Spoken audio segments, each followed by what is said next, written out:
চরম মন নিয়েছিল ২৯৯ মুখার্জি পরিবারের বীজতন্ত্র।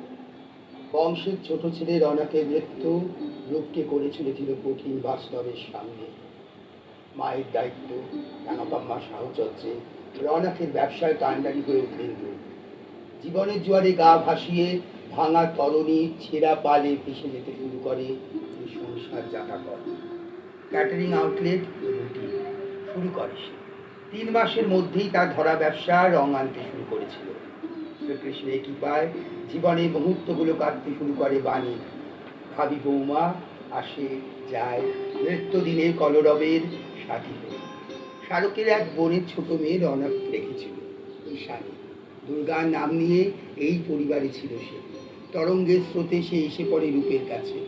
জীবন তরঙ্গ ঢেউয়ের তালে গুটি গুটি পায়ে বড় হয় সে। তারকের ছায়াপাত মুখার্জি পরিবেশের আকর হয়ে উঠেছে। রমার আকস্মিক সিদ্ধান্তে অনড় অবিচল থাকে রূপ। জবা, রমা, বাণী ৩ বউয়ে মিলন করতে শুরু করেছিল মুখার্জি পরিবারের এই প্রজন্মের হাট।